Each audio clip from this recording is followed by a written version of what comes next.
आपने आज के इस लेक्चर को और तीसरी यूनिट के सारे से प्लेटफॉर्म पे वेरी वार्म वेलकम। तो हमने अभी तक सेंटर ऑफ मास का ये लेक्चर होने वाला है, लेक्चर नंबर 7 शायद। तो अभी तक हम सेंटर ऑफ मास के बारे में काफ़ी कुछ जान चुके हैं और अपने कॉलिजन टॉपिक जो कि अंतिम टॉपिक होगा चैप्टर का, उसके बाद निपटाएंगे और अपने इस चैप्टर को आज हम फ्री कर देंगे। चलिए, तो कोलिजन होता क्या है? कोलिजन हमने आपको पढ़ाया था कि एक शॉर्ट टाइम में जो बहुत बड़ा चेंज ला दे वो आपका कोलिजन होता है। और फिर हमने इम्पल्सिव फोर्स पढ़े थे और नॉन इम्पल्सिव फोर्स पढ़े थे। इम्पल्सिव फोर्स वो होते हैं जो कि बहुत सारा मोमेंटम ला देते हैं बहुत कम टाइम, लेकिन नॉन इम्पल्सिव फोर्स वो होते हैं जो ज़्यादा मोमेंटम नहीं ला पाते हैं। आप इम्पल्सिव में किन किन को मान सकते हो? जैसे आपके नॉर्मल हो गए, टेंशन हो गया, फ्रिक्शन हो गया। और नॉन इम्पल्सिव में आपका mg और स्प्रिंग फोर्स। ठीक है, चलिए इम्पल्सिव फोर्स की थोड़ी और बात करते हैं।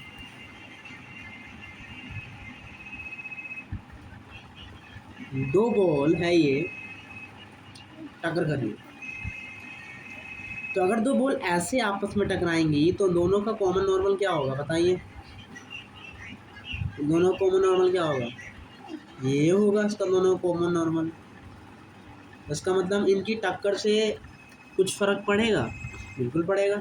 तो ये वाला नॉर्मल जब आपस में टक्कर करेगा तो उससे क्या कोई फ़र्क पड़ेगा? पड़ेगा। टक्कर से अब उसमें घुसने का ट्राई करेगा, मतलब उसमें एक ज़्यादा फोर्स अपीयर होगा, मतलब वो कॉलिजन हो जाएगा। तो ये क्या कर रहा है? अच्छा खासा मोमेंटम ला रहा है। इसका मतलब इस वाले नॉर्मल को हम क्या बोलेंगे? इम्पल्सिव बोलेंगे। अब नॉर्मल तो यहाँ भी लगता है इसकी छत पे, और एक नॉर्मल यहाँ भी लगता है। क्या ये नॉर्मल कोई टक्कर में कोई योगदान वगैरह दे रहे हैं? नहीं, ये दो नॉर्मल आपस में कोई टक्कर वगैरह नहीं कर रही है, टक्कर करवाने में कोई योगदान नहीं दे रहे हैं। इसका मतलब सर ये जो नॉर्मल है, ये जो N1 और N2 है, ये आपका नॉन इम्पल्सिव हुआ। समझ आया कौन इम्पल्सिव है कौन नॉन इम्पल्सिव है?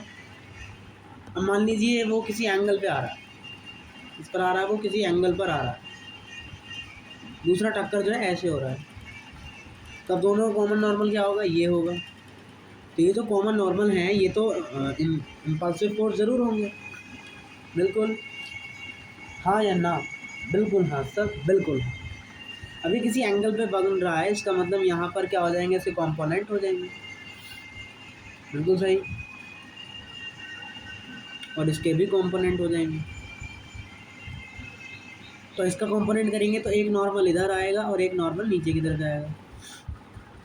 इसका कंपोनेंट करेंगे तो एक नॉर्मल इधर आएगा और एक नॉर्मल ऊपर की तरफ जाएगा। अब ये सरफेस भी क्या लगाएगी? नॉर्मल लगाएगी, और ये सरफेस भी नॉर्मल लगाएगी।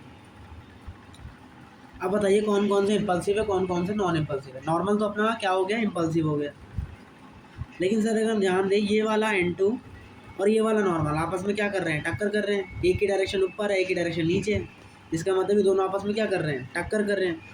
अगर ये दोनों आपस में टक्कर कर रहे हैं तो इसका मतलब यहाँ पे जो नॉर्मल N2 होगा वो आपका क्या होगा? नॉन इम्पल्सिव फोर्स हो, सॉरी इम्पल्सिव होगा। लेकिन ये वाला N1 और ये सेम डायरेक्शन में है, इसका मतलब ये दोनों आपस में टक्कर नहीं कर रहे हैं। तो इसका मतलब ये वाला जो N1 है ये आपका नॉन इम्पल्सिव फोर्स हो जाएगा। तो आई होप आपको पता लग गया होगा कब नॉन इम्पल्सिव होता है और कब इम्पल्सिव होता है। तो नॉन इम्पल्सिव हो गया, और इम्पल्सिव कौन सा हो गया आपका? ये नॉर्मल और आपका ये N2। आई होप आपको समझ में आया होगा। चलिए आगे बढ़ते हैं। अब मान लीजिए अगर ऐसे बात है,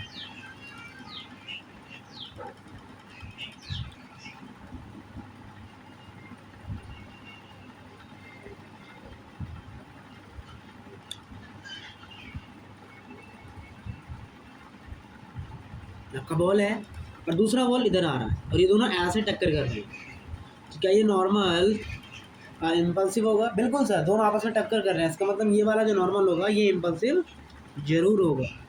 इसका मतलब नॉर्मल क्या हो गया हमारा? Impulsive force. और देखिए सर क्या क्या लग सकता है। सर एक नॉर्मल इधर लगेगा, एक नॉर्मल इधर लगेगा।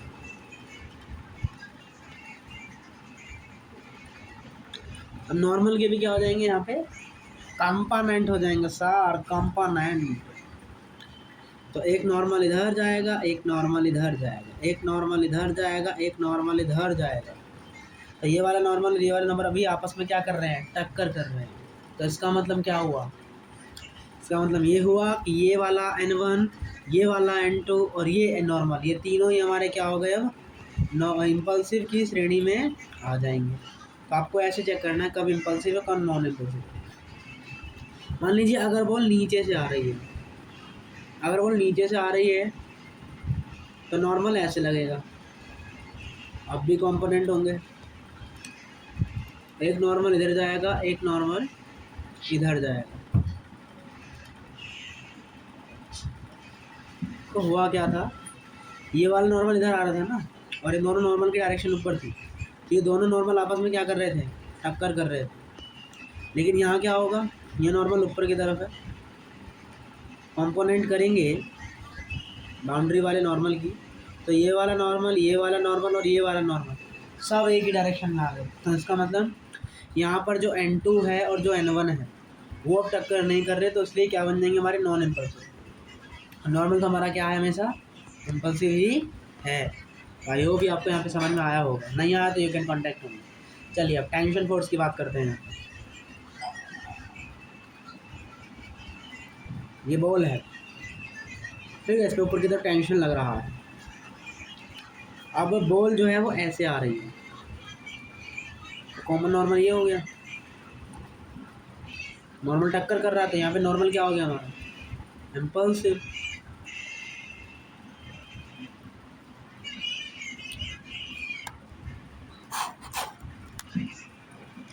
और टेंशन के बारे में बताइए, नॉर्मल का कंपोनेंट करेंगे तो टेंशन मतलब दोनों अपोजिट, मतलब दोनों आपस में क्या करेंगे, टक्कर करेंगे, तो इसका मतलब टेंशन भी यहाँ पे क्या हो जाएगा, इम्पल्सिव हो जाएगा। अगर रस्सी ऐसे लगी है और बॉल ऐसे आ रही है, ऊपर से आ रही है, तो टेंशन क्या होगा हमारा, इम्पल्सिव फोर्स होगा। लेकिन अगर आप समझ सकते हैं, मैंने बता दिया आपको, लेकिन अगर रस्सी बॉल नीचे से आ रही है, बॉल नीचे से टक्कर कर रही है, तो अगर बॉल नीचे से टक्कर कर रही है तो उसके केस में जो टेंशन है वो टक्कर में पार्टिसिपेट नहीं करेगा, और आपका जो टेंशन है वो क्या बन जाएगा, नॉन इम्पल्सिव बन जाएगा।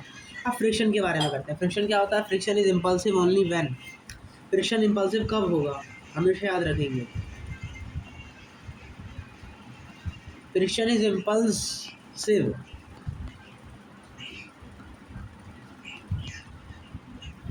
only when it's normal is impulsive।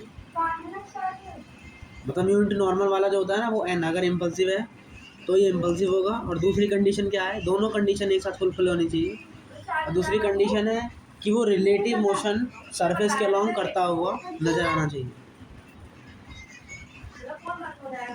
Relative motion surface के अलोंग करना चाहिए, तभी हमारा क्या होगा, वो फ्रिक्शन इम्पल्सिव की कैटेगरी में आएगा।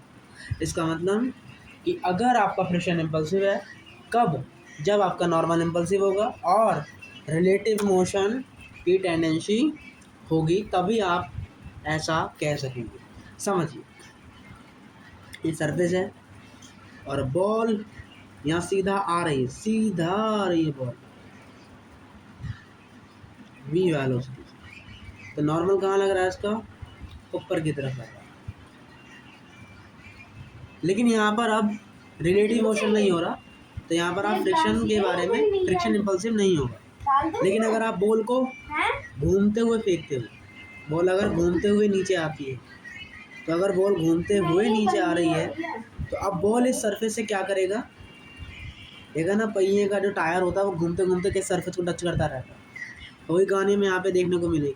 ये पहिया घूमते घूमते अगर नीचे आएगा ये बॉल, तो वो रिलेटिव मोशन करेगा सरफेस, तो अगर ये रिलेटिव मोशन कर रहा है सरफेस से, तो इसका मतलब फ्रिक्शन की पहली कंडीशन तो फुलफिल होगी।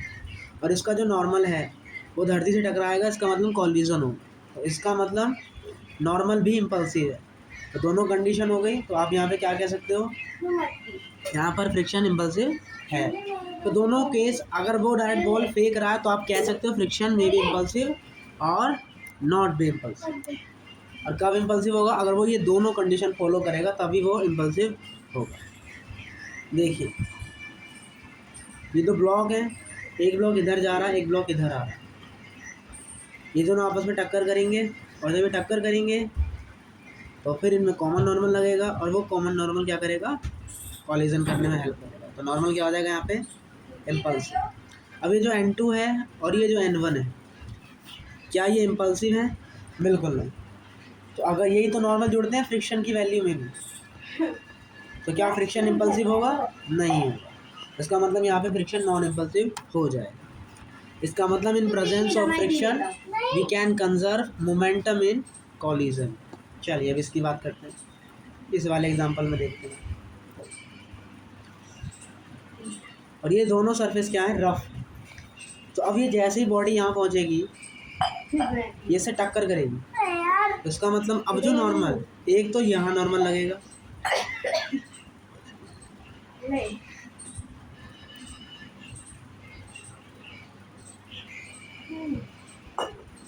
एक नॉर्मल ये सरफेस लगाएगी और एक नॉर्मल ये सरफेस लगाएगी। ये भी सरफेस रफ है तो फ्रिक्शन इसका इधर लगेगा, नहीं वो इधर जाने की कोशिश कर रहा है, तो मतलब एक इसके बाद भी फ्रिक्शन होगा और एक इसके बाद भी फ्रिक्शन होगा।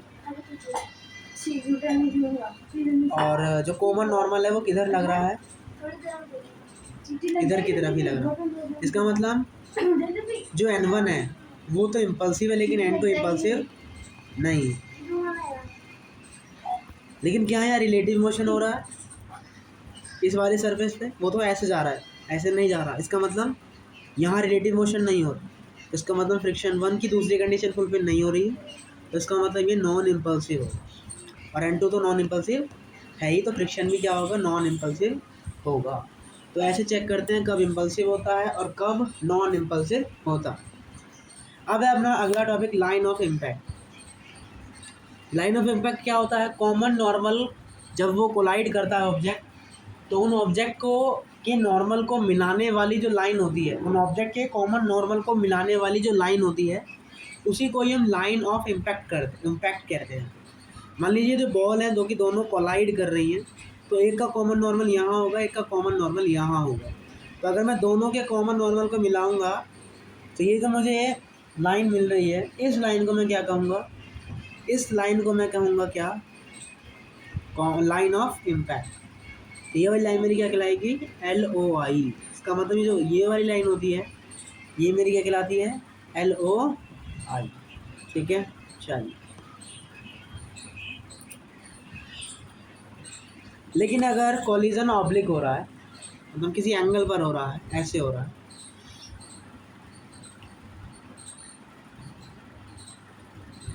अगर जो कोलाइड होता है वो LOI के अलोंग होता है, तब आप उसको मोशन को कहते हैं head on overlapping, head on collide, head on collision. क्या बोलते हैं उसे, हेड ऑन कॉलिजन। लेकिन अगर अब ये देखो कैसे मूव कर रहे हैं, ऐसे मूव कर रहे हैं, लेकिन इनका कॉमन नॉर्मल क्या है, ये, तो ये क्या, ये अपने LOI के अलोंग मूव कर रहे हैं, नहीं, तो इसका मतलब ये मेरा क्या होगा, ऑब्लिक कॉलिजन। लेकिन अगर इसी कंडीशन में, इसी केस में क्या हो, ये इसी डायरेक्शन में मूव करें, तो अब ये LOI के अलोंग क्या कर रहे हैं, मूव कर रहे हैं, तो ये वाला कॉलिजन क्या कहलाएगा हमारा, हेड ऑन कॉलिजन। तो आई होप आपको ये जो छोटा सा टर्म है समझ में आया होगा, कौन सा हेड ऑन होता है, कौन सा ऑब्लिक होता है। अब हम लाइन ऑफ इम्पैक्ट की बात करते हैं। इंक्लाइन प्लेन पर ये बॉल रखी है, तो इसका लाइन ऑफ इम्पैक्ट क्या होगा, ये होगा। क्या होगा इसका लाइन ऑफ इम्पैक्ट, ये होगा। अगर बॉल ऐसे मूव कर रही है, हर केस में आपका लाइन ऑफ इम्पैक्ट ऐसा ही होगा। अगर बॉल ऐसे भी आ रही है तो भी इसका लाइन ऑफ इम्पैक्ट क्या होगा, यही होगा जो यहाँ हो रहा है। तो हेड ऑन क्या होता है, collision if motion of colliding objects are along LOI, तो हेड ऑन।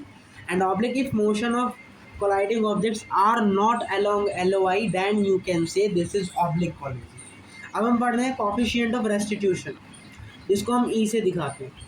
ये एक्सपेरिमेंटिकल वैल्यू होता है, ये प्रैक्टिकल डाटा आता है। E बराबर क्या होता है, वेलोसिटी ऑफ सेपरेशन बट्टे वेलोसिटी ऑफ अप्रोच।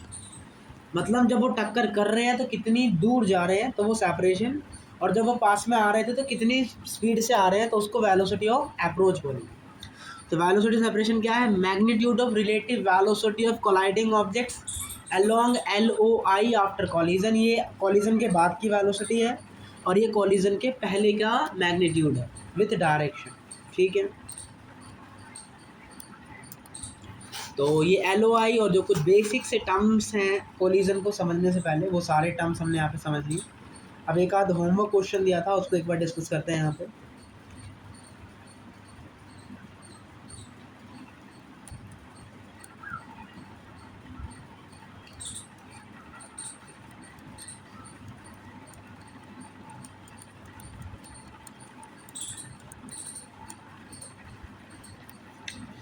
देखिए ये रहा पहला क्वेश्चन, मतलब होमवर्क का पहला क्वेश्चन। क्वेश्चन है कि a ring of mass m is fix, एक रोड पर m मास की जो रिंग है वो आपने फिक्स कर दी है, रिंग है। और आगे और एक आइडल स्ट्रिंग है ये, जिस पे आपने मास रख दिया है 2m का, ये बॉल है। तो ring is free to move in smooth fix horizontal road, ये रोड फिक्स कर दी है, मतलब रिंग मूव कर सकती है। व्हेन स्ट्रिंग बिकम वर्टिकल, जब स्ट्रिंग क्या हो जाएगी, वर्टिकल हो जाएगी। वर्टिकल का मतलब क्या होता है, वर्टिकल का मतलब होता है कि जब ये स्ट्रिंग सीधा हो जाएगी, ऐसे हो जाएगी, तब उसके केस में आपको बताना है, क्या बताना है, तब आपको बताना है कि पहला तो रिंग कितना डिस्प्लेस होगी, क्योंकि रिंग भी मोशन कर रही है, डिस्प्लेसमेंट ऑफ रिंग बताना है। दूसरा स्पीड ऑफ रिंग बतानी है।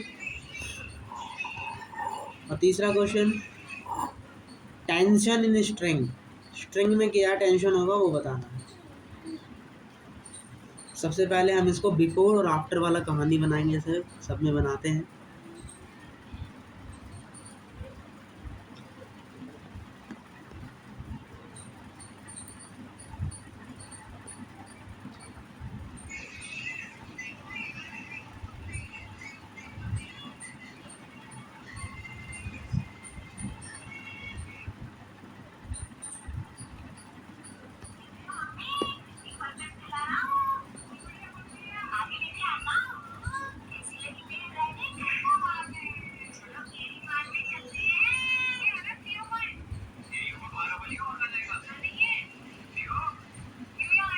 ठीक है,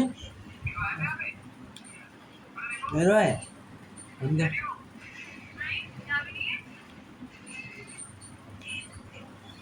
तो आपने को डिस्प्लेसमेंट ऑफ रिंग बताना। सबसे पहले वो टूल्स चेक करेंगे, क्या एक्स डायरेक्शन में कोई फोर्स लग रहा है, वाई में लग रहा है, एक्स में कोई फोर्स नहीं लग रहा, दिख रहा है। Centre of mass of x भी वही है, वाई में चेंजेस आ रहा है, आपको वाई में ही चेंजेस आते हुए नजर आ रहा है।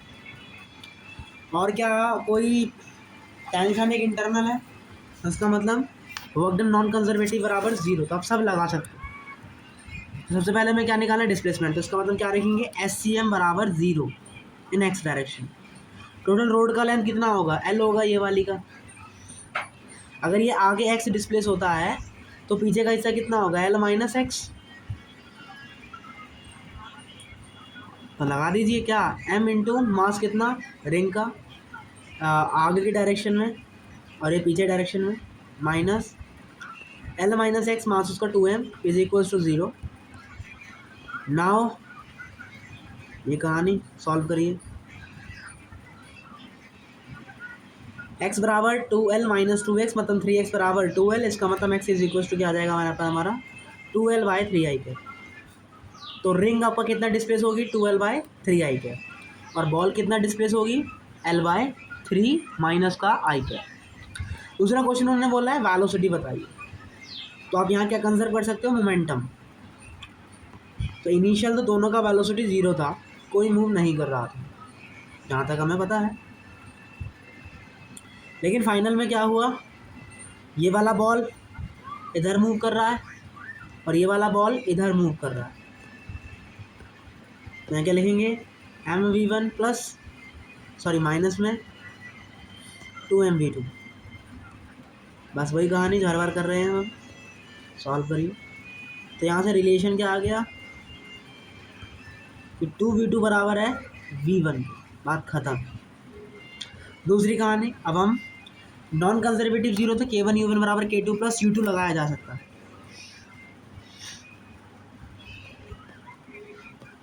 इनिशियल काइनेटिक एनर्जी सबका जीरो है, पोटेंशियल एनर्जी भी सबका जीरो है। फाइनल में हाफ mv1 स्क्वायर हो गया है बॉल का, और रिंग का हो गया है, सॉरी रिंग का ये हो गया, बॉल का ये है, और रिंग के पास पोटेंशियल एनर्जी भी आ गई है mgl लेंथ की, नीचे की डायरेक्शन में। लेकिन इधर जाके क्या हो जाएगा, प्लस हो जाएगा m, और दो उधर चला जाएगा, ये बन जाएगा 4gl, और v1 बराबर क्या है 2v2, यहाँ क्या हो जाएगा 4v2, 4 और 2 कितना हो जाएगा 6v2 का स्क्वायर। तो यहाँ से v2 का वैल्यू क्या आ गया 4/6 gl का अंडर रूट, 2 दूनी 4 2 तिया 6। तो यहाँ से वेलोसिटी क्या आ गई बॉल की √2 gl/3 आ गई। और अगर रिंग का वेलोसिटी पूछेगा तो उसका क्या हो जाएगा, ये ट्वाइस हो जाएगा v1 का। तो इस तरीके से आपने यहाँ पे स्पीड निकाल लिया। तीसरा क्वेश्चन बोला था क्या निकालना है, टेंशन निकालनी है। तो टेंशन निकालना है तो हम क्या करते हैं, बॉल की फ्रेम में करते हैं विथ रिस्पेक्ट टू रिंग। अगर हम रिंग के रिस्पेक्ट में बात करें तो ये बॉल क्या करेगी, सर्कुलर मोशन करेगी, ये बॉल क्या करेगी सर्कुलर मोशन। लेकिन अगर ग्राउंड की फ्रेम में मानेंगे तो क्या करेगी, नहीं करेगी, क्योंकि बॉल भी आगे जा रही है और ये भी आगे जा रहा है। अब हमने क्या करा, इसको स्टॉप कर दिया। स्टॉप करने का मतलब इसकी वेलोसिटी इसी को दे दो। अब इसका वेलोसिटी क्या हो जाएगा v1 प्लस v2। यहाँ क्या लग रही है, टेंशन लग रहा है, ये सर्कुलर मोशन भी कर रहा है, और यहाँ mg। अब हम क्या जानते हैं WPM से, T-2mg बराबर mv² r है ना, 2mv² और डिवाइड में l। बात खत्म। अब यहाँ पे सॉल्व करेंगे। v1 प्लस v2 क्या होगा 3v2 का स्क्वायर, मतलब 9v2 स्क्वायर, 9v2 स्क्वायर, और v2 का वैल्यू कितना है रूट में 2/3 gl, बिल्कुल सही। और उसका स्क्वायर है तो ये हट जाएगा, 3 3 9 और 3 दूनी 6 और 6 दूनी 12, 12 mg उधर जाके प्लस mg, तो कितना हो जाएगा, टेंशन कितना आ गया हमारे यहाँ से 14 mg। तो इस तरीके से हम यहाँ पे क्या निकाल सकते हो, टेंशन निकाल सकते हो। तो अगर मैं ग्राउंड के रिस्पेक्ट में करूँगा तो बॉल सर्कुलर मोशन नहीं कर रही है, बिकॉज द रीज़न इज क्योंकि वो बॉल भी मूव करती जाएगी। तो यहाँ पे किसके रिस्पेक्ट में लगाएंगे, रिंग के रिस्पेक्ट में लगाएंगे, और तभी हमें क्या मिल सकता है, टेंशन मिल सकता है, बिना उसके हम मुश्किल होगा करना। तो आई होप ये क्वेश्चन ईजिली समझ में आया होगा। और एक और क्वेश्चन रह गया था, उसको भी कर लेते थोड़ा सा, और वो क्वेश्चन है आपका, देखते हैं। ये है वो क्वेश्चन, आपको कुछ इस तरीके की कहानी दी गई है। इस ए पॉइंट पे एक ब्लॉक रखा है और इसका रेडियस r है, और यहाँ से लेकर यहाँ तक का रेडियस कैपिटल R, और इसका मास है m। क्वेश्चन कह रहा है कि जब ये बॉल यहाँ पहुँच जाएगी तब आपको उसका वेलोसिटी बताना है। क्या बताना है, वेलोसिटी। तो तीनों टूल चेक करेंगे कि तीनों टूल लग रहे हैं या नहीं लग रहे हैं। चेक करते हैं।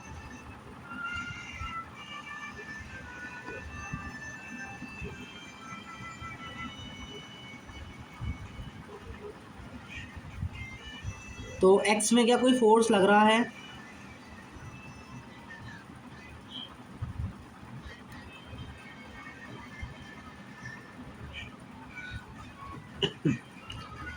ये नीचे सर आ रहा है, इसका मतलब y में फोर्स लग रहा है, x में नहीं लग रहा, y में फोर्स लग रहा है। इसका मतलब F external in X direction is equal to 0, और y में सेंटर ऑफ मास चेंज होगा, u में सेंटर ऑफ मास में कोई चेंजेस नहीं आ रहा, क्योंकि ये फिक्स है। ये क्या है, नहीं फिक्स नहीं, ये भी आके मूव कर रहा है।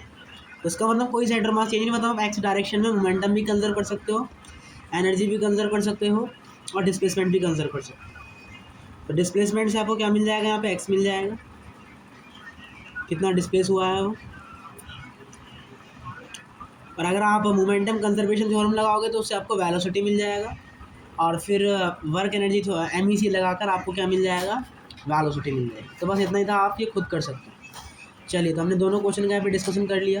तो इन क्वेश्चनों को करने में हमें सिर्फ ये चीज़ चेक करनी है कि क्या एक्स में फोर्स लग सकता है या नहीं लग सकता, एक्स में कोई फोर्स है या फिर नहीं है। अगर वो तीनों टूल हमने पहचान लिए तो उसके बाद फिर इस क्वेश्चन करना हमारे लिए काफ़ी ईजी हो जाता है। चलिए, तो अपने कंसेप्ट को, लेक्चर को आगे बढ़ाते हैं। चलिए, तो अपने कॉलिजन के टॉपिक्स को आगे बढ़ाते हैं। और हमने कोएफिशिएंट, रेस्टिट्यूशन ये सब समझा। अब जो टाइप ऑफ कॉलिजन पढ़ा, कॉलिजन आपके 3 प्रकार के होंगे। अगर ई का वैल्यू 1 है तब आप बोलेंगे उसे इलास्टिक कॉलिजन, और इलास्टिक कॉलिजन में कोई भी एनर्जी का लॉस नहीं होता है। अगर ई का वैल्यू 0 आ गया तो आप उसे बोलेंगे परफेक्टली इन इलास्टिक कॉलिजन। अगर ई का वैल्यू 0 से 1 के बीच में तब आप बोलेंगे उसे इन इलास्टिक कॉलिजन। याद करने वाली चीज़ क्या है, जो ई का वैल्यू है वो नेगेटिव भी हो सकता है और 1 से बड़ा भी हो सकता है, ये हमें याद रखना। लेकिन जनरली जो NCERT यूज़ करती है वो बताती है कि ई का वैल्यू 0 से 1 होता है। लेकिन याद रखेंगे, ई का वैल्यू ग्रेटर दैन 1 भी हो सकता है और -1 भी हो सकता है। परफेक्ट इन इलास्टिक कॉलिजन में कुछ समझने वाली बात क्या है, ये देखिए। अगर स्टेटमेंट ऐसा है कि ई बराबर 0 है तो बॉडी चिपक जाएगी, कॉलिजन के बाद बॉडी चिपक जाएगी, तो ये स्टेटमेंट गलत है। नहीं, ऐसा नहीं होता। लेकिन अगर बॉडी चिपक रही है, ऑब्जेक्ट चिपक रहे हैं, तब आप कहेंगे कि वहाँ पर क्या हुआ है, ई बराबर 0 हुआ है। याद रखना है कि अगर वेलोसिटी सेपरेशन बराबर 0 तो इसका मतलब ई बराबर भी 0। इसका मतलब अगर वो चिपक गए हैं तब जाके आप बोलेंगे ई बराबर 0 आएगा। लेकिन ई बराबर 0 इसलिए वो चिपकेंगे, ऐसा आंसर गलत।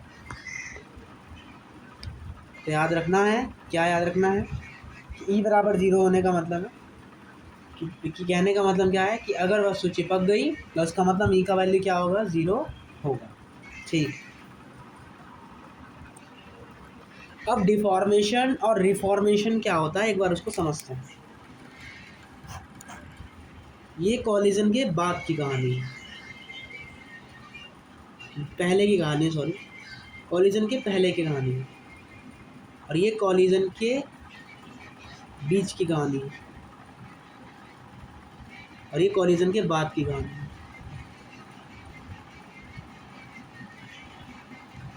तो जो कॉलिजन के बीच का जो टाइम होता है उसको आप बोलेंगे क्या, मैक्सिमम डिफॉर्मेशन। यहाँ से यहाँ जाना डिफॉर्मेशन, और फिर यहाँ से वहाँ जाना क्या जी, रिफॉर्मेशन। तो जो बीच का समय होता है उसको हम क्या बोलते हैं, मैक्सिमम डिफॉर्मेशन बोलते हैं। जस्ट लाइक एलोगेशन इन स्प्रिंग, मैक्सिमम एलोगेशन इन स्प्रिंग। उसी तरीके से जब दो बॉल की वेलोसिटी सेम हो जाती है टक्कर के समय, तब आप उस पॉइंट को क्या बोलते हो, मैक्सिमम डिफॉर्मेशन बोलते हो। तो मैक्सिमम डिफॉर्मेशन के समय दोनों का वेलोसिटी क्या हो जाएगा, सेम हो जाएगा। और उसके बाद जब कॉलिजन ख़त्म हो जाएगा तब वो क्या हो जाएगा, रिफॉर्मेशन हो जाएगा। मैक्सिमम डिफॉर्मेशन के बराबर ही आएगा। इम्पल्स क्या होता है, जेडी क्या होता है, जब वो वस्तु डिफॉर्म हो रही थी तो उस समय जितना इम्पल्स लगेगा उसको क्या बोलेंगे, जेडी बोलेंगे। और जब वस्तु फिर से कॉलिजन उसने ख़त्म कर दिया तो वो रिफॉर्म हो रही थी तो उसको हम JR बोलेंगे, इम्पल्स ऑफ रिफॉर्मेशन। तो यहाँ से ई बराबर हम क्या लिख सकते हैं, रिफॉर्मेशन का इम्पल्स बटे डिफॉर्मेशन का इम्पल्स। तो हमें ये याद रख के चलना है। अब कॉलिजन के क्वेश्चन करते समय टूल्स क्या क्या है हमारे पास। पहला टूल्स है LOI और इम्पल्सिव फोर्स। दूसरा टूल्स P इनिशियल बराबर P फाइनल। तीसरा टूल E बराबर वेलोसिटी ऑफ सेपरेशन बटे वेलोसिटी ऑफ अप्रोच, या फिर JR बटे JD। चौथा E बराबर 1 हुआ तो इलास्टिक, E बराबर 0 हुआ तो परफेक्टली इन इलास्टिक, E 0 से 1 के बीच हुआ तो परफेक्टली इन इलास्टिक कॉलिजन। हमेशा कॉलेजनिंग करते समय क्वेश्चन को बिफोर और आफ्टर वाले डायग्राम हमें बनाने हैं। चलिए क्वेश्चन से इसको समझने का ट्राई करें। Question number 16। Two balls are moving toward each other. दो बॉल हैं जो कि एक दूसरे के पास में आ रही है।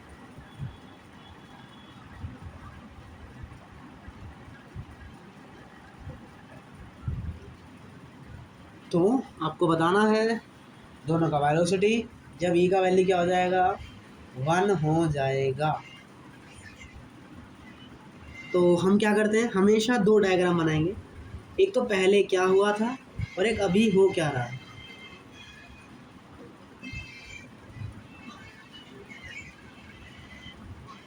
जब भी टक्कर करेंगे तो अब इसका वेलोसिटी क्या हो जाएगा इधर की तरह हो जाएगा और इसका वेलोसिटी हो जाएगा इधर की तरह।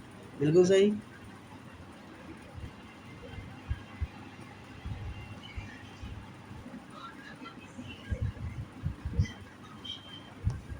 तो यहाँ पर हम क्या लगा सकते हैं मोमेंटम कंजर्व लगा सकते हैं, सब पढ़ा है अच्छे से। mu1 minus mu2 is equals to mv2 minus mv1। Mass सबका सेम था, सब क्या हो जाएंगे कैंसिल आउट हो जाएंगे।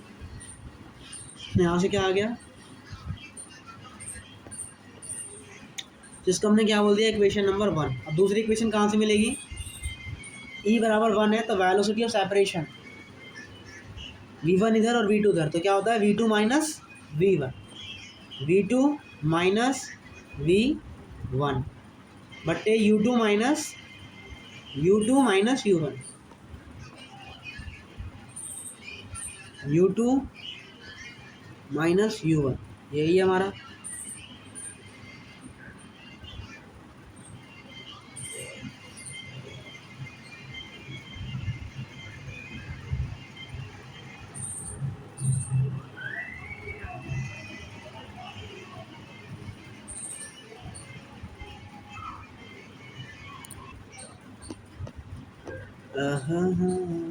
ऐसा कुछ नहीं है इसमें, खाली दोनों की वेलोसिटी को दिखाना है। ठीक है कैसे सेपरेशन के बाद इसका वेलोसिटी इधर हो गया v1 और एक का वेलोसिटी हो गया उधर v2, तो दोनों क्या हो रहे हैं सेपरेट हो रहे हैं, दोनों क्या हो रहे हैं सेपरेट हो रहे हैं, अलग हो रहे हैं।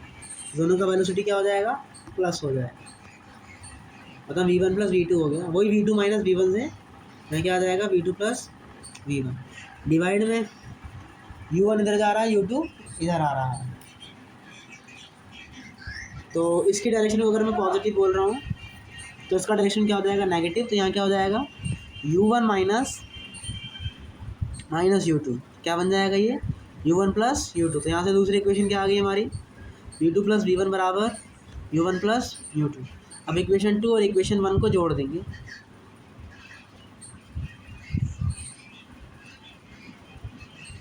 तो यहाँ क्या मिलेगा हमें u2 से u2 कटा v1 से v1 कटा, तो 2v2 बराबर क्या आ गया 2u1 के। इसका मतलब v2 बराबर क्या आ गया u1 और v1 बराबर क्या आ गया u2।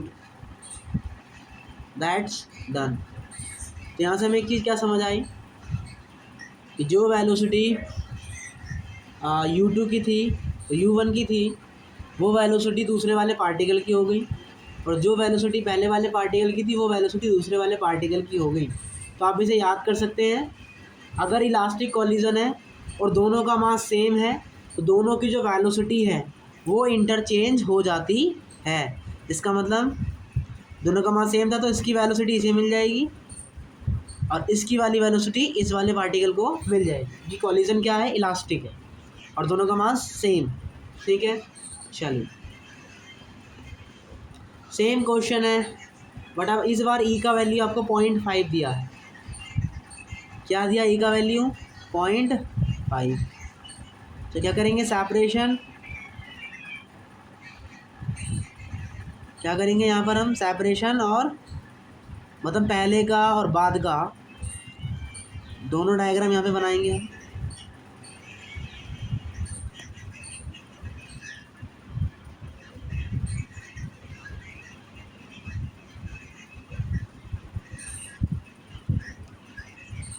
सबसे पहले क्या कंजर्व करेंगे, मोमेंटम कंजर्व करेंगे। जो ऊपर आ रहा था वही मोमेंटम यहाँ भी आएगा। तो बस जैसे यहाँ कंजर्व करा था सेम यहाँ पे कंजर्व करोगे। तो यहाँ पर पहला इक्वेशन क्या आ जाएगा हमारा, u1 माइनस u2 बराबर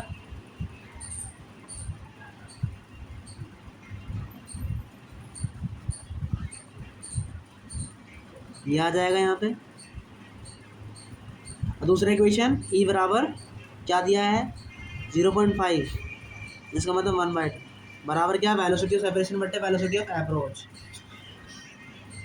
तो वो भी सेम ही आएगा जो यहाँ आ रहा था। ई का ही तो वैल्यू बदला, बाकी सब तो सेम है। तो यहाँ से क्या आ गया हमारा,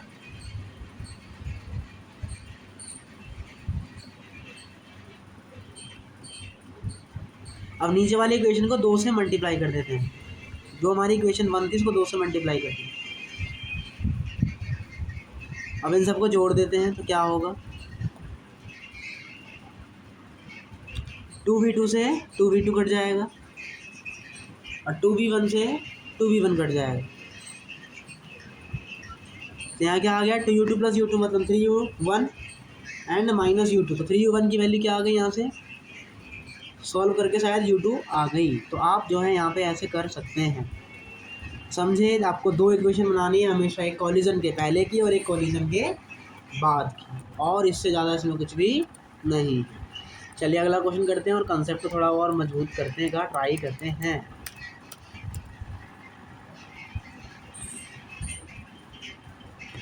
अब क्वेश्चन कुछ इस तरीके का है, all collision are elastic, find velocity of each ball. हर एक ब्लॉक की आपको क्या बतानी है, वेलोसिटी बतानी है।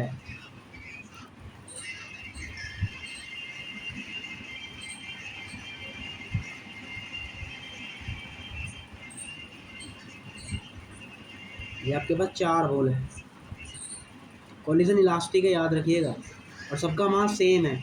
हमने क्या पढ़ा था, collision elastic mass is same, तो वेलोसिटी क्या हो जाती है, एक्सचेंज हो जाती है। तो होगा क्या,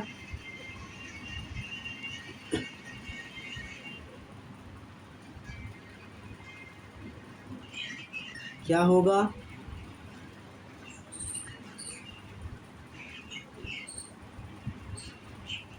पहले ये वाला पार्टिकल पहले वाले पार्टिकल से टकराएगा और जो इसकी वेलोसिटी थी वो अब इस वाले पार्टिकल की क्या हो जाएगी, वेलोसिटी हो जाएगी।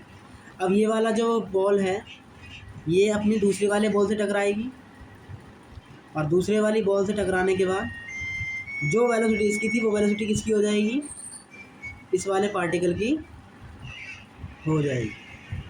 अब ये वाला दूसरा वाला पार्टिकल इस वाले पार्टिकल से टकराएगा और जो इसका वेलोसिटी है वो वेलोसिटी अब किसका हो जाएगा, दूसरे वाले पार्टिकल का हो जाएगा और ये वापस अपनी पोजीशन पे पहुंच जाएगा। ठीक है, मतलब ये ऐसा आपको यहाँ पे देखने को मिलेगा। ये सब रेस्ट में हो जाएंगे। अब ये वाला पार्टिकल अपने इस वाले पार्टिकल से टकराएगा और टकराने के बाद ये वाली वेलोसिटी इस वाले पार्टिकल को क्या कर देगा, ट्रांसफ़र कर देगा। तो इस तरीके से ये चारों वापस किस में आ जाएंगे, रेस्ट में आ जाएंगे और इस वाले पार्टिकल की वेलोसिटी क्या हो जाएगी u1 और अब ये आगे की तरफ मूव कर जाएगा। मान लीजिए अगर क्वेश्चन में बोला होता ऐसा कुछ, समझते हैं।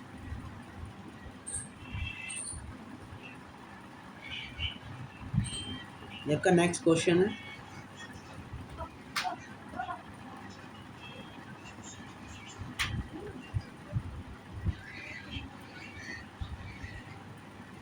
सबका मास अभी भी सेम है बट इस बार 2 पार्टिकल आ गए और एक की वेलोसिटी u1 है, एक का velocity u2।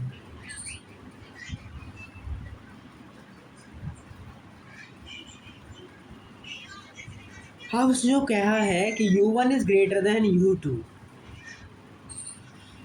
u1 is greater than u2 मतलब इसका वेलोसिटी ज़्यादा है, इसका वेलोसिटी कम है। तो होगा क्या, सबसे पहले टक्कर होगी। क्या होगा जी, टक्कर होगी और वेलोसिटी का क्या हो जाएगा, एक्सचेंज हो जाएगा।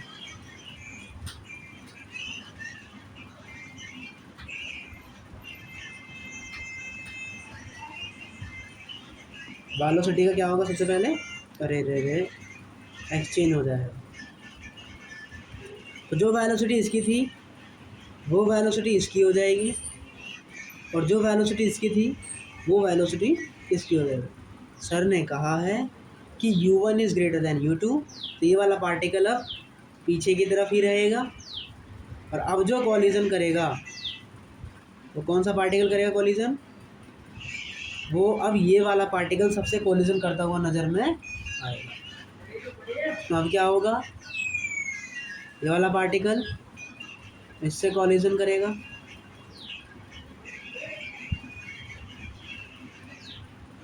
वेलोसिटी का क्या होगा, इंटरचेंज होगा। अरे रे, अब इसने क्या करा, इससे कोलिजन करा, अब ये किस में आ जाएगा, रेस्ट में आ जाएगा, और ये वाला पार्टिकल की वेलोसिटी क्या हो जाएगी, यू हो जाएगी। अब ये वाला पार्टिकल इससे कोलिजन करेगा, तो जो वेलोसिटी इसकी थी वो वेलोसिटी किसकी हो जाएगी, अब इसकी हो जाएगी। अब ये वाला पार्टिकल इससे कोलिजन करेगा, तो जो वेलोसिटी इसकी थी वो वेलोसिटी इसकी बन जाएगी। अब ये रेस्ट में आ गया तो ये इससे कोलिजन करेगा, तो अब ये रेस्ट में हो जाएगा और इसकी वेलोसिटी क्या हो जाएगी, u2 हो जाएगी। तो अब u1 वाली वेलोसिटी इसको पहुंच जाएगी, तो अब ये u1 वेलोसिटी से आगे आ जाएगा, और जो पार्टिकल रेस्ट में हुआ ये फिर से क्या करेगा, इससे कोलिजन करेगा, तो अब इसका वेलोसिटी क्या हो जाएगा, u2 हो जाएगा। तो फाइनल कंक्लूजन कहें तो हमें क्या देखने को मिलेगा, फाइनल कंक्लूजन इज सेइंग कि क्या होगा,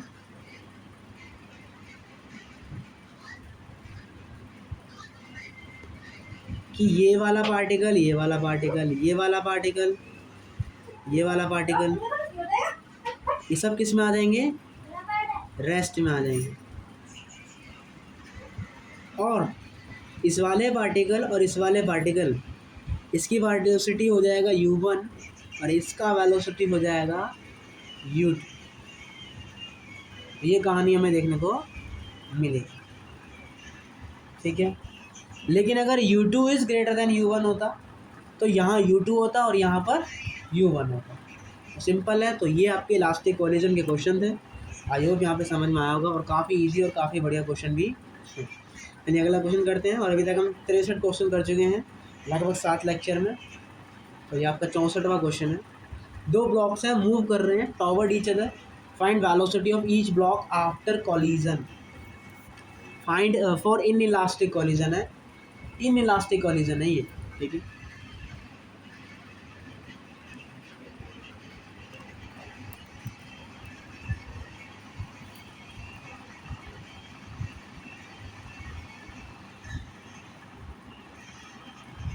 स्मॉल है, मास है, सरफेस स्मूथ है। हमें क्या दिया है, m is greater than m, मतलब इसका मास बहुत ज़्यादा है। तो इसका मतलब, अरे यार 10 किलो पार्टिकल पे चींटी अगर धक्का देगी तो क्या उसकी वेलोसिटी चेंज हो जाएगी, नहीं होगी ना। तो इसका मतलब यहाँ पर इसका वेलोसिटी क्या होगा, रिमेन सेम रहेगा। तो जो वेलोसिटी पहले था वह वेलोसिटी अभी भी इसका, अगर वेलोसिटी u1 था तो अभी भी इसका वेलोसिटी क्या रहेगा, u1 ही रहेगा। तो velocity of m remain same, इसका मतलब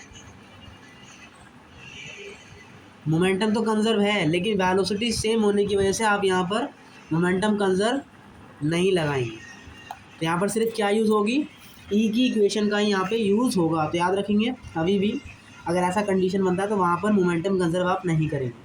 यहाँ से एक ही इक्वेशन लगाएंगे, कौन सा, ई का इक्वेशन। तो पहले बाद का बनाते डायग्राम, टक्कर के बाद भी इसका वेलोसिटी u1 रहेगा, लेकिन इसका वेलोसिटी चेंज हो जाएगा छोटे वाले पार्टिकल का। तो कंडीशन सिर्फ ई का लगेगा, ई बराबर वेलोसिटी सेपरेशन बटे वेलोसिटी ऑफ अप्रोच। तो ये इधर जा रहा है तो ये v2, इधर आ रहा है v1, बीच में माइनस साइन, अपॉन v1 इधर जा रहा है और ये माइनस का u2, तो v1 प्लस क्या बन जाएगा, u2 हो जाएगा। ये u1 है, ठीक है, v1 नहीं है।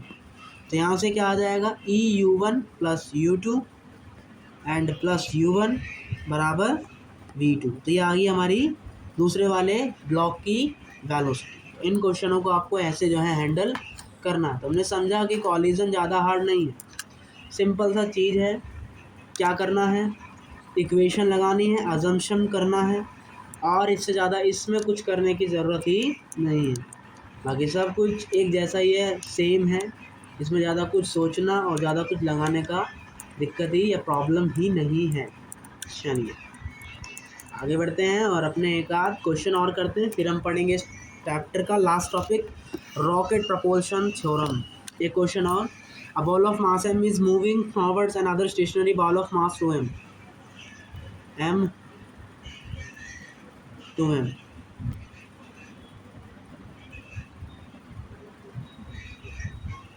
इसका वेलोसिटी u है, इसका वेलोसिटी 0 है। ईच बॉल ऑफ, वेलोसिटी निकालनी है कोलिजन के बाद, और लॉस इन काइनेटिक एनर्जी आपको बताना है, लेकिन तीनों के लिए निकालना है। एक ई का वैल्यू 1, एक ई का वैल्यू 0.5 और ई का वैल्यू एक बार 0। इन क्वेश्चनों करते समय क्या करते हैं, बिफोर और आफ्टर का डायग्राम बनाएंगे और बस जो लगाते थे दोनों टूल वो दोनों टूल यहाँ पे लगा देंगे। चलिए बनाते हैं।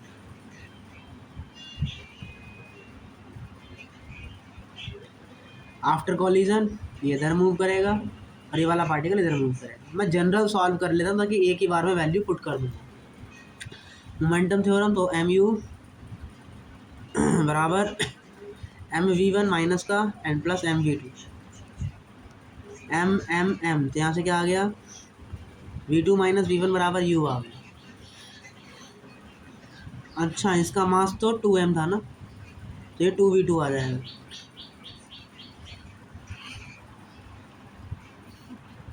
देखो डायरेक्शन आप कहीं भी मान सकते हो, किसी भी डायरेक्शन में डायरेक्शन मान सकते हो। हम आगे वाली में मान लेते ताकि हमें साइन कैसा मिले, पॉजिटिव ही मिले।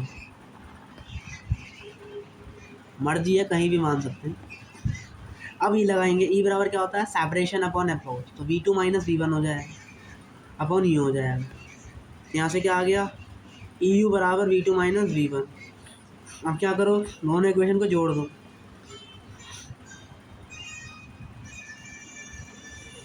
इससे ये कट गया। तो यहाँ क्या आ गया, ई 1 प्लस ई ब्रैकेट में यू। तो यहाँ से वेलोसिटी क्या आ गई हमारी दूसरे वाले की, यू ई प्लस 1 बाय, और पहले की वेलोसिटी क्या आ जाएगी, आ जाएगी, इसको पुट कर देंगे किसी भी इक्वेशन में, इसमें पुट कर दिया तो इधर चला जाएगा, तो प्लस में हो जाएगा you E plus you E bye 3 plus 1, तो 3 यू ई प्लस यू ई मतलब 4 यू ई प्लस 1 बाय 3 आ जाएगा अपना पहले वाले पार्टिकल का वेलोसिटी। कर लेते हैं, इतना क्या लगाने का।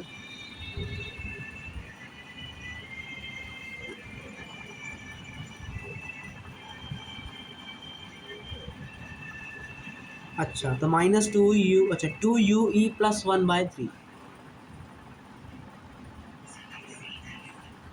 और यहाँ साइन कौन सा है, माइनस का, तो यहाँ माइनस और यहाँ प्लस, तो इसका मतलब 1 माइनस 2e ब्रैकेट में u बाय 3 आ जाएगा पहले वाले पार्टिकल का वेलोसिटी। तो अब एक बार e का वैल्यू 1 रखेंगे तो क्या मिल जाएगा हमें, माइनस यू बाय 3। एक बार e का वैल्यू क्या रखेंगे, 0.5 रखेंगे तो क्या मिल जाएगा 0, और एक बार e का वैल्यू क्या रखेंगे 0 तो क्या मिल जाएगा हमें u बाय 3। तो ऐसे ही आप u2 का वैल्यू रखेंगे तब क्या मिल जाएगा, u2 मिल जाएगा।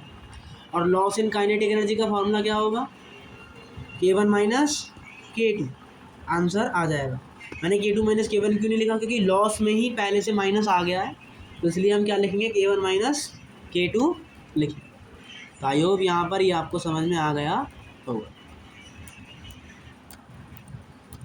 चलिए चलते हैं और अपना अगला क्वेश्चन यहाँ पे डिस्कस करते हैं। सेम क्वेश्चन है और इसी क्वेश्चन में आपसे पूछा है मैक्सिमम डिफॉर्मेशन और मैक्सिमम रिफॉर्मेशन एनर्जी पूछी गई है आपसे इसमें, और तीनों सेम केस हैं। ई बराबर 1 है, ई बराबर 0.5 है, परफेक्टली इलास्टिक कॉलिजन है। तो क्या करेंगे समझिए।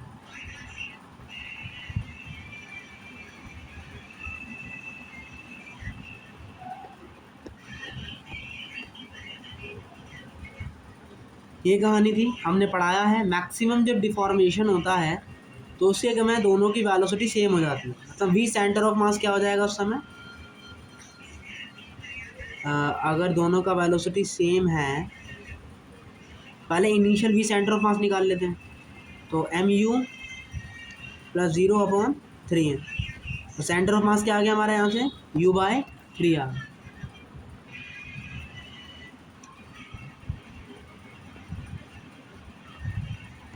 और हमने क्या पढ़ाया था, मैक्सिमम डिफॉर्मेशन मैक्सिमम रिफॉर्मेशन के समय दोनों का वेलोसिटी बराबर होता है, और किसके बराबर आता है, सेंटर ऑफ मास की वेलोसिटी के बराबर आता है। तो इसका मतलब जब मैक्सिमम डिफॉर्मेशन हो रहा होगा तो उस समय दोनों पार्टिकल का वेलोसिटी कितना होगा, U/3 होगा। तो हमसे क्या पूछा है, maximum deformation energy and JD are same for every value of E। याद रखेंगे कि मैक्सिमम डिफॉर्मेशन एनर्जी है और जो JD का वैल्यू है वो सब में क्या आता है, सेम आता है। कोई सा भी E हो, सब में मैक्सिमम डिफॉर्मेशन एनर्जी और JD का वैल्यू सब में क्या आएगा, सेम आएगा। आप चेक करके देख सकते हैं। तो कैसे निकालेंगे मैक्सिमम डिफॉर्मेशन एनर्जी, तो initial minus final, initial half m U²/3 and plus half m 2m U²/3, और इसमें से माइनस कर देंगे। इनिशियल क्या था, केवल m पार्टिकल के पास एनर्जी थी और किसी के पास एनर्जी नहीं थी, तो माइनस करेंगे तो यहाँ से मैक्सिमम डिफॉर्मेशन एनर्जी क्या आ जाएगी, 1/3 mu²। अब JD का वैल्यू निकालते हैं, तो JD का वैल्यू क्या आ जाएगा, P final minus P initial. तो फाइनल मोमेंटम क्या आया हमारा, 2m U/3 माइनस 2m 0। किसी भी एक पार्टिकल पे निकाल लीजिए, यहाँ से क्या आ जाएगा हमारा 2m U/3। ये जो मैग्नीट्यूड होगा वो हर केस में क्या आएगा, JD का वैल्यू यही आएगा। आप चेक कर सकते हैं क्योंकि इसमें E का कोई लेना देना नहीं है, ना ऊपर वाले में कोई E का लेना देना है। तो JD का वैल्यू और MD का वैल्यू सभी E के लिए सेम ही आता है। और आपको JR निकालना, तो कैसे निकालेंगे, E बराबर क्या होता है, JR/JD। तो JR बराबर क्या हो गया, E मल्टीप्लाई में JD। JD का वैल्यू कितना आया, 2m U/3। अब E का वैल्यू एक बार 1 रखेंगे तो ये आ जाएगा, एक बार 0.5 रखेंगे तो m U/3 आ जाएगा JR का वैल्यू, और एक बार 0 रखेंगे तो JR का वैल्यू क्या आ जाएगा, 0 आ जाएगा। अब हमें क्या बोला था, लॉस निकालने के लिए, लॉस इन काइनेटिक एनर्जी निकालते हैं। तो E बराबर 1 के लिए तो लॉस क्या आ जाएगा, 0 आ जाएगा। E बराबर हाफ के लिए आपको दोनों वेलोसिटी पता है, आप दोनों वैल्यू लिख लीजिए। लेकिन E बराबर 0 पर जब वैल्यू निकालोगे तो जो लॉस होगा वो क्या होगा, तुम्हारा मैक्सिमम लॉस होगा। तो याद रखेंगे E बराबर 0 पर चिपक जाती है, मतलब वो उसमें घुसने का ट्राई करती है, तो वहाँ पे लॉस क्या आता है, मैक्सिमम आता है। और E बराबर 1 पे लॉस क्या आता है, मिनिमम आता हुआ नज़र आता है। तो आई होप ये आपको यहाँ पे समझ में आ गया होगा। चलिए एक क्वेश्चन डिस्कस करते हैं, क्वेश्चन नंबर 67। एक बॉल है m मास की जिसको आपने h हाइट से रिलीज़ कर दिया, ठीक है। अब क्या करते हैं, ये रिबाउंड करती है, यहाँ टकरा है, यहाँ पे कोई वेलोसिटी होगा, और फिर उसके बाद क्या करती है, ये आगे ऊपर की तरफ रिबाउंड करती है, और ये कहाँ पहुँच जाती है, 0.64 हाइट ये ट्रैवल करती है। तो आपसे E का वैल्यू पूछा गया है। तो हमने क्या पढ़ा है, जब ये नीचे जब टपकती है तो इसके पास वेलोसिटी क्या आती है, √2gh, और जब ये ऊपर जाती है तब भी इसके पास वेलोसिटी क्या आती है, √2gh। लेकिन यहाँ पे हाइट कितनी है, 0.64, इसका वेलोसिटी ये हो जाएगा। 0.64 का मतलब बाहर कितना आएगा, 0.8 बाहर आएगा। तो यहाँ पे वेलोसिटी क्या आ गई, 0.8 √gh, और यहाँ पे √2gh। अब क्या लगाएंगे, E बराबर वेलोसिटी सेपरेशन बट्टे velocity of approach. Velocity of separation क्या आ गया, ये, और वेलोसिटी ऑफ अप्रोच क्या आ गया, ये। तो यहाँ से E का वैल्यू क्या आ जाएगा हमारा, 0.8 आ जाएगा। तो सिंपल काइनेमेटिक्स का क्वेश्चन था जो कि आपने यहाँ पे कर लिया। यहाँ से एक चीज़ क्या याद रख सकते हो कि E बराबर क्या होता है तुम्हारा, H2/H1 होता है, क्योंकि अभी आपने प्रूव करता हुआ देख भी लिया। एक क्वेश्चन आपको होमवर्क में दिया जाता है, जाना है और क्वेश्चन को घर से करके लेके आना है। चलिए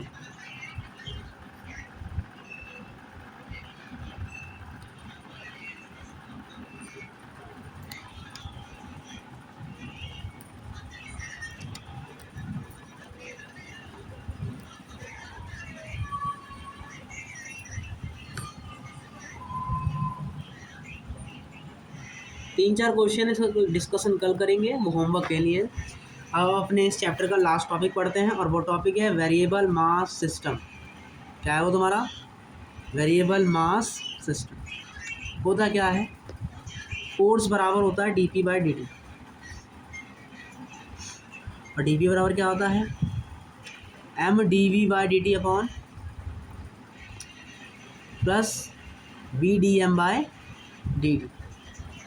तो यहाँ से फोर्स माइनस क्या हो गया, V vector D M by D T बराबर एम ए। तो ये जो वैल्यू आता है, ये रॉकेट के केस में इसको हम क्या बोलते हैं, थ्रस्ट फोर्स बोलते हैं। इसका मतलब F vector plus F thrust force बराबर क्या होता है, एम ए होता है। और यहाँ से थ्रस्ट फोर्स का फॉर्मूला क्या निकला, minus V D M by D T. और वी क्या आता है हमारा, रिलेटिव वेलोसिटी आता है। इसका मतलब होता क्या है कि जब कोई रॉकेट ऊपर छोड़ा जाता है तो वो अपना मास रिलीज़ करता रहता है, वो अपना मास क्या करता रहता है, कम करता रहता है, जिसकी वजह से यहाँ पर एक फोर्स लगता है ऊपर की डायरेक्शन में। वेलोसिटी नीचे है तो फोर्स कहाँ लगता है, ऊपर की डायरेक्शन में, उस फोर्स को क्या बोलते हैं, थ्रस्ट फोर्स। तो जैसे जैसे आप वज़न कम करते जाते हो वैसे वैसे थ्रस्ट फोर्स पॉजिटिव होता जाता है और रॉकेट ऊपर की तरफ उड़ता जाता है। तो इसी रीज़न से हम क्या करते हैं, जैसे जैसे रॉकेट ऊपर जाता रहता है वैसे वैसे हम उसका मास कम करते रहते हैं। तो इसीलिए रॉकेट जब उड़ता है तो वहाँ पर एक थ्रस्ट फोर्स लगता है, उसे उड़ाने में मदद करता है, और उसका वैल्यू क्या आता है, minus V relative D M by D T. Okay, चलिए हम यहाँ से रॉकेट प्रपोल्सन को समझने का एक बार ट्राई करते हैं। What is rocket propulsion. ये आपका रॉकेट है, रॉकेट पे नीचे की तरफ क्या लग रहा होगा, एम जी। इसकी वेलोसिटी, इसका रिलेटिव वेलोसिटी किधर आएगा, नीचे की तरफ, और थ्रस्ट फोर्स किधर लग रहा होगा, ऊपर की तरफ। हमने माना कि ये कांस्टेंट रेट से इतना जो वज़न है कम कर रहा है, और इसका रिलेटिव स्पीड है वी आर, और इसका इनिशियल स्पीड था वी नॉट, और इनिशियल मास था इसका रॉकेट का एम नॉट। तो हम क्या लगा सकते हैं, F thrust force minus M G बराबर एम ए। कौन बड़ा है, थ्रस्ट फोर्स बड़ा है, यहाँ पर हमने एफ बराबर एम ए लगा दिया। थ्रस्ट फोर्स की जगह क्या जाएगा, V relative D M by D T बराबर M D V by D T and plus M G. Mass से मास कटा, सॉरी मास से मास कैसे कट जाएगा, काट दिया, और यहाँ पे मास क्या चला गया, डिवाइड में चला गया। ओके, अब मैंने क्या करा, डी टी से भाग करा, यहाँ से डी टी उड़ गया, यहाँ डी टी उड़ गया, और यहाँ क्या आ गया तुम्हारा, डी टी आ गया। अब हमने क्या लगा दिया, यहाँ पे इंटीग्रेशन लगा दी। यहाँ डी एम है तो स्टार्टिंग में मास एम नोट, और फाइनल क्या बन गया, एम हो गया। इनिशियल में वेलोसिटी यू थी, और अब कितनी हो गई है, वी आर हो गई। इनिशियल में टाइम 0 और अब टाइम क्या हो गया है, टी हो गया। तो डी एम 1/m का इंटीग्रेशन करेंगे तो क्या आएगा, यहाँ से एल एन इनिशियल बट्टे फाइनल, यही आएगा। और यहाँ पे वी रिलेटिव बराबर में एम बाई एम नॉट आएगा, बराबर में डी वी का इंटीग्रेशन वी, और यहाँ क्या आ जाएगा, वी रिलेटिव माइनस, मतलब वी माइनस यू, जिसको क्या बोलते हैं, वी रिलेटिव बोलते हैं। ठीक है, क्या हो गया हमारा, ये वी माइनस यू हो, starting minus initial minus final, plus under root integration B T क्या होगा, टी का इंटीग्रेशन, लिमिट रखोगे तो टी आएगा, तो यहाँ पे क्या आ जाएगा, जी टी आ जाएगा। तो यहाँ से वी का वैल्यू क्या आ गया, देखो इनिशियल ये है, फाइनल ये है, एम अपॉन एम नॉट, तो ये हो जाएगा ये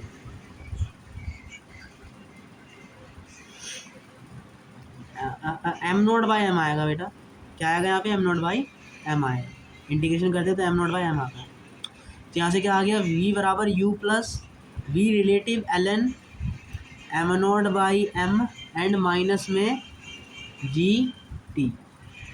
तो आपने को याद रखना है कि वेलोसिटी क्या आती है यहाँ पे, U plus V not plus L N M not by M bracket में जी टी।